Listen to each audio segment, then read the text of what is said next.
സദസ്സിന് നമസ്കാരം. മിശിഹായി സ്നേഹിതരെ, കർമ്മലീത്ത മഠത്തിന്റെ 4 ചുവരുകൾക്കുള്ളിൽ ജീവിച്ച് ആഗോള മിഷണറിയുടെ മധ്യസ്ഥയായി വേദപാരംഗതയായി ചെറിയ കാര്യങ്ങളിലൂടെ സ്വർഗത്തെ നേടി കേവലം 24 വയസ്സ് വരെ ജീവിച്ച ആധുനിക കാലത്തെ ഏറ്റവും വലിയ വിശുദ്ധ എന്ന് 1925 വിശുദ്ധ 10-ാം പിയൂസ് മാർപ്പാപ്പ വിശേഷിപ്പിച്ച വിശുദ്ധ കൊച്ചു ത്രേസ്യയുടെ ദൈവവിളിയെക്കുറിച്ചാണ് ഞാൻ ഇവിടെ പറയാൻ പോകുന്നത്. ഫ്രാൻസിലെ അലൻസോൺ എന്ന പട്ടണത്തിലെ മാർട്ടിൻ സെലിൻഗിരിൻ ദമ്പതികളുടെ 5 പെൺമക്കളിൽ ഇളയവളായിരുന്നു കുഞ്ഞു തെരേസ. 4-ാം വയസ്സിൽ അമ്മ നഷ്ടപ്പെട്ട തെരേസയെ മൂത്ത സഹോദരി പൗളിൻ തുടർന്നും ഒരമ്മയെ പോലെ പ്രാർത്ഥനയിലും സ്നേഹത്തിലും ദൈവഭയത്തിലും വളർത്തി. പൗളിൻ ചേച്ചി കർമ്മലീത്ത മഠത്തിൽ പോയപ്പോൾ ആ വേർപാട് അവളെ തളർത്തിയെങ്കിലും 24 മണിക്കൂറും ഈശോയെ സ്നേഹിക്കുന്നവരാണ് കർമ്മലീത്ത മഠത്തിലുള്ളവർ എന്ന അവളുടെ വാക്കുകൾ അവളുടെ ഹൃദയത്തിൽ ആഴത്തിൽ സ്പർശിച്ചു. ഉണ്ണീശ്വര കൊച്ചു ത്രേസ്യ എന്ന നാമം സ്വീകരിച്ച് കർമ്മലീത്ത മഠത്തിൽ ചേരാൻ അവൾ തീവ്രമായി അഭിലഷിച്ചു. സ്വർഗത്തിനായി ആത്മാക്കളെ നേടാൻ കൊച്ചു കൊച്ചു ത്യാഗങ്ങളിലൂടെ അവൾ പ്രാർത്ഥിച്ചുകൊണ്ടിരുന്നു.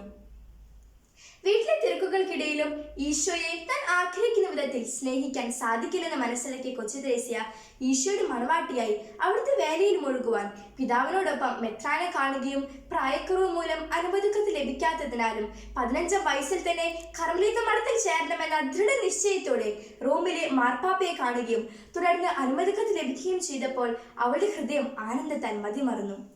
എന്റെ ദൈവവിളി സ്നേഹമാണ് എന്ന് ഉദ്ഘോഷിച്ച അവളുടെ എളിയ ജീവിതം ദൈവസ്നേഹത്തിന്റെ പ്രതിഫലനമായിരുന്നു. പിതാവിന്റെ ആശീർവാദത്തോടു കൂടി കർമ്മലീത്ത ജീവിതം ഏറെ പ്രാർത്ഥനയോടും പരിത്യാഗത്തോടും കൂടെ അവൾ ആരംഭിച്ചു.